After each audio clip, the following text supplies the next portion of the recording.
Merry-ifmas, everybody! I found a Christmas movie tangentially related to furries. So every year, I like to go down a little bit of like a bad Christmas movie binge and just see what the hell I can find. Sometimes you don't always find bad Christmas movies, but a couple years ago, I sure found the weirdest one. Pottersville, which is a Christmas movie that debuted in 2017.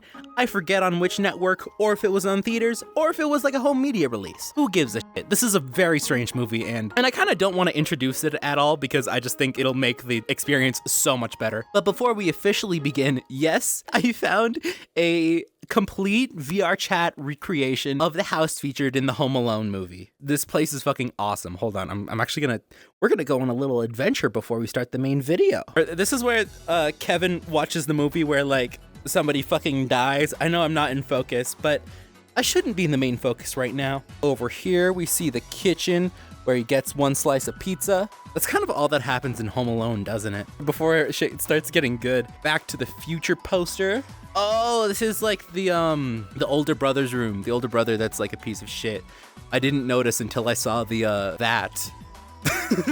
God, my hand is so shaky holding this camera. Do you see why I don't vlog? Yeah, this world is pretty damn cool. I'll have a link to it down in the description if you want to like hold a Christmas party or something here with your friends. I also want to address something about my clothing choices. I know I got a comment to the last video. Fuck you, I'm not wearing the sexy crop today. It's Christmas, I'm meant to be cozy, even if it's within virtual reality.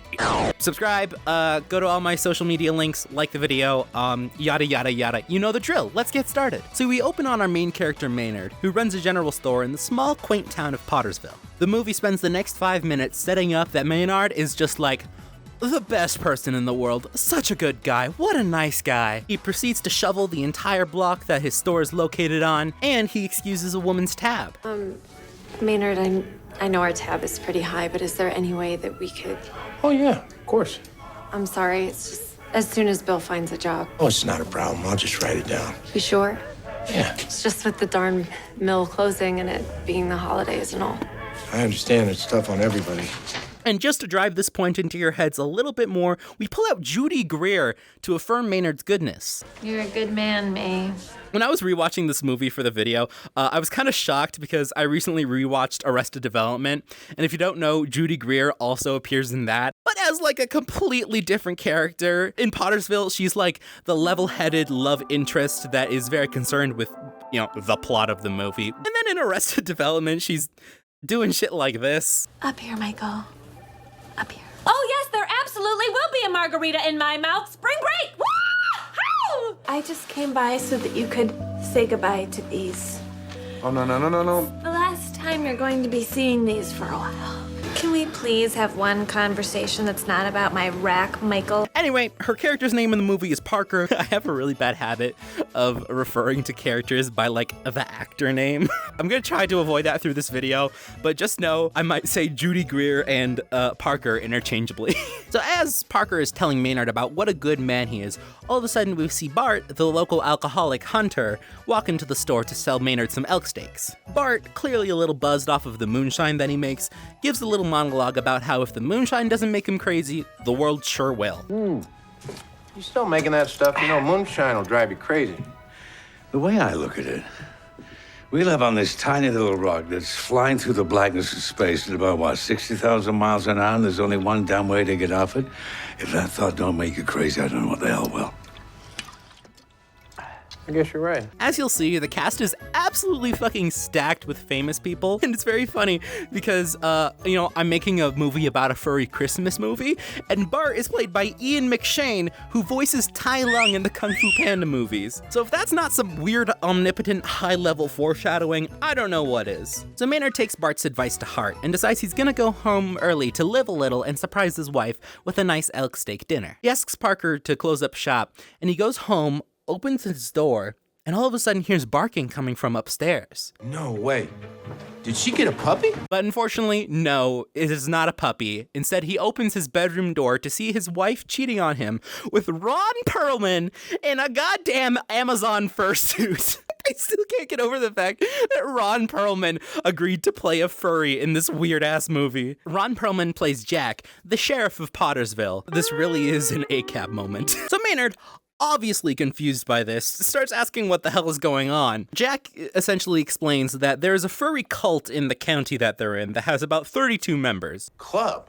What club is this? Well, it's a kind of a club where we... You dress up like a squirrel and have sex with my wife club? It doesn't even make any sense as a squirrel. It's gotta be a wolf. But yes, I know these fursuits look like Temu knockoffs, but later in the movie, when we get to see like the rest of the cult, they have like actual fursuits, and we'll get to that when we get to that. I'm getting a little bit ahead of myself. And we get some more bang-up delivery when Jack asks Maynard to keep this a secret. Jack, we have been friends forever. I know. And that's why I'm gonna need to ask a favor of you. Oh, sure thing. Whatever you need, buddy.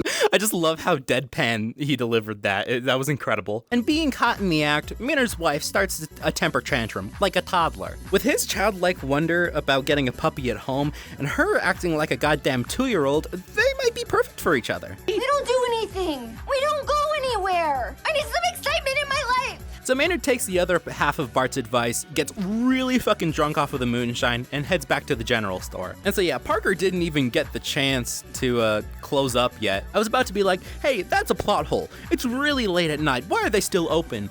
And then I realized, oh yeah, shit gets dark in the winter. That's why I've been depressed. Do you belong to Furry Sex Club? I think you'll be fine by yourself. Parker goes home, tells Maynard to get some sleep, which he obviously doesn't, being distraught about the fact that his wife cheated on him with a furry. So in a drunken haze, he proceeds to find a ghillie suit and a gorilla mask in the store, which he just fucking has for some reason, and puts them on, pretending to be a furry. So donning his brand new makeshift fursuit, he goes on a bender throughout the town and wakes up naked in his office the next morning. He gets to work for the day when all of a sudden he realizes that the entire town is buzzing around a news report, and the store is way busier than normal. That's when we see some citizens of the town start circulating a rumor that there was a Bigfoot sighting last night. Heard this ruckus in the backyard, and I looked out the window and I saw this thing chasing a bunny. And all that chasing the bunny must have made him pretty thirsty, because he was out there in our little boy peeing fountain drinking. And I mean, literally, the little boy was peeing right in his mouth. A, how is that fountain still operational in winter? B, why do you have that? So Maynard puts the pieces together and realizes that the Bigfoot sightings were actually him in the makeshift fursuit. But in an attempt to get this all cleared up, and because Maynard is such a nice guy, such a good guy, he goes to meet Jack at the station to come clean about the whole Bigfoot situation. Maynard, I'm not having an affair with Connie. It's just about the club. I mean, hell, that could have been anybody from the club up in your bedroom. Thanks. I feel a lot better now. However, Maynard doesn't have the time to explain the reason that he's there, as Jack just proceeds to explain that he did not have sex with Maynard's wife before shooing him away to deal with the whole Bigfoot situation. Alright, and we're back. Sorry for the lack of continuity between camera angles, but my, if VRChat just decided to have an aneurysm, I don't know what the fuck happened. So yeah, while Maynard's walking back to the general store, these two guys approach him and ask if they can sell Bigfoot merch in Maynard's general store. I'm not exactly sure what Maynard's relationship is with these guys, but I was so distracted by the fact that the guy on the left was like just trying to remember his next line that I couldn't find out. We've been researching this whole Bigfoot thing, and people really love it. It's true. He's been around for centuries, and people on every continent and that speak every language, they just can't get enough of this guy. We're gonna start this cottage industry. Bigfoot t-shirts, hats, bumper stickers, baby onesies, you name it. Everything. Sorry, guess we'll never know. He lets them sell the Bigfoot merch in his store because he's such a good guy, such a nice guy. Next, Maynard runs into his wife, who doesn't even seem to care about the state of their relationship right now, as she's so preoccupied by Bigfoot. I know we need to talk, Maynard. I just can't right now. I've got something to do. It's the most exciting thing to happen in this town for decades. So Maynard, seeing that he could get his wife back and that the town's economy is growing, continues to play the charade. And we get to see a very weird montage of him just like straight up waving to people as Bigfoot. I saw him from the front. It was big. We also see furries in this montage where we actually see a couple of like real fursuits. When the movie first starts, you think that the writers don't give two shits about furries and like don't exactly know what they are, but those are some high quality ass fursuits, man. Oh, There's no way that a furry wasn't working on the production of this movie. Otherwise, they would have no access to these, like, professional fursuits. And then the other half is just, like, cheap Amazon costumes. And as a furry, it's just such a weird dissonance between levels of effort. And the Bigfoot news and rumors circulates so far and wide that this Monster Hunter TV show shows up to the quaint little town of Pottersville. I'm keeping that voice crack in. Fuck you, I did that line like 5 times. And this is where we meet Brock, the host of said TV show, and a pompous asshole from Australia. There's a rumor floating around there may be a Sasquatch in these parts. Exactly. Follow me on Twitter. So the entire town, blinded by the prospect of going on TV, decides to help them look for evidence of the Bigfoot. I'm explaining this specific scene in great detail because I think it's really fucking funny. But basically, they go out to the middle of the woods to find Bigfoot evidence. Each of the town's citizens are given a whistle that they're only to blow if they find something out of the ordinary or could be Bigfoot evidence. And this guy, who's like, his entire bit in the movie is being a stoner, he blows the whistle because he found a dead deer, which is, you know, I'd say that's relatively significant. And Jack just decides to tear him a new one because it's not Bigfoot evidence. Did I not tell you that these were not toys? I know, but... Are you stoned, Jasper? Because I swear I will drag you down to the station and I will drug test your butt. You will drug test your butt. But in a swift realization, Brock realizes he can use the deer as evidence of Bigfoot for the TV show, where he just proceeds to, I don't have a fancy explanation for this. He lies. He lies. For your information, this type of injury is mostly seen amongst the deer in the Mount Tambourine region of Queensland, caused by the Australian yowie. With day one of the search party coming to a close, they all meet back at somewhere. I can't remember if they meet back at the store or at, like, some hotel. Either way, the townspeople go back into Pottersville to hang out and listen to Brock tell his stories about hunting monsters all over the world. Do you ever, dress up like the animals you're in search of? You know, like camouflage? I'm thinking that Maynard's wife is a little bit more than excited about Bigfoot's existence. This is a real quote from the movie, but Brock then plays a song dedicated to the elusive Yeti and Nelson Mandela. This is dedicated to Nelson Mandela. Sorry. I crossed land and water and bridge like a bird without its wings. My one and only Yeti. Yeah, I don't get it either. So the next night, Brock and his TV crew all go out to film evidence of Bigfoot, and by film, I mean fake. When they realize that one of the noises that they heard was in fact not fake, and Maynard busts out of the forest, making the entire crew shit their pants. We cut to Brock in his hotel room, explaining to his assistant in a very strong American accent that he wouldn't have even come here if he knew that Bigfoot was real. And his assistant convinces him to look for Bigfoot anyway because it would be huge for TV ratings if he found the actual Bigfoot and evidence of said creature. I know, this face is such a movie face, right? Such good face. Because these people are all Hollywood hacks, they realize they have no fucking chance of catching Bigfoot unless they have someone who's local guide them. So the next day, Brock goes to ask Bart for help in catching Bigfoot since he's like the only hunter in town and has experience with this kind of thing. Jack also decides to go with them, much to the dismay of Bart and much to the pleasure of Brock, who was probably scared that Bart was gonna kill him or something. Bart also enforces that there's one more stipulation. No TV crew, just the 3 of them camping out in the wilderness. And I gotta be honest, because it's just the 3 of them camping out, getting drunk in the middle of the wilderness, this part of the movie is really fucking boring. I'm probably gonna like skip through most of it. But back inside the town, Maynard and Parker realize that this Bigfoot frenzy has kind of made the town go into a little bit of psychosis. Maynard notices some discarded Bigfoot merch on the ground, which Maynard would never do that because he's such a good guy, such a nice guy. And they witness 2 women yelling at each other. One accuses the other of sleeping with Bigfoot, and then the person being accused misinterprets that as a fat joke. You're gonna tell me is that you had lunch with Bigfoot. Did he ask for his pants back? Are you calling me fat? And Parker clearly notices that something fishy is going on because she openly denies the existence of Bigfoot. I wish they'd find whoever's doing it and just be done with it already. Doing what? Pretending to be Bigfoot. Well, how do you know it's someone pretending? Because there's no such thing as Bigfoot. And also stays around the store breathing down Maynard's neck, which is really unfortunate for Maynard because he knows that the 3 men are out there looking for Bigfoot and he can't give them the footage that they want. Also, Brock shoots Jack with the tranquilizer dart. Let's see if we've got ourselves a squatch, huh? What happened? You shot Jack. Officer down! Woo! But as Parker goes to the back to close up shop, she discovers the bag with the ghillie suit and the gorilla mask in it, puts the pieces together, and then starts crying, which is very weird to me because her actions in the movie so far kind of hint that she already knew what was happening. So I don't know why this is like the event to set her into crying and being really cold and distant toward Maynard. So the next day, Parker invites Maynard over for a date to hopefully prevent him from suiting up once again and sending the town into further chaos. Why don't you come over and we'll watch a movie and make popcorn? I'm not up for a movie tonight. Thanks, though. Rain check? Anytime. But not before we see a really weird slow-mo footage of like just a landscape shop. I don't know why they felt the need to slow it down like that.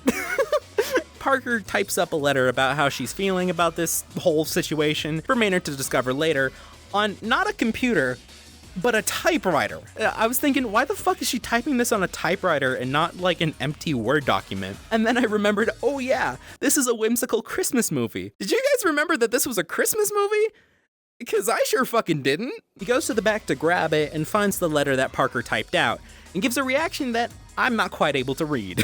Back at the camp, the three men hear some really strange animal noises that they aren't quite sure what it is. So they think, oh, this might be Bigfoot. So in a drunken haze induced by moonshine, they go to investigate the noise, only to find an extremely well-lit furry meetup in the middle of the fucking forest.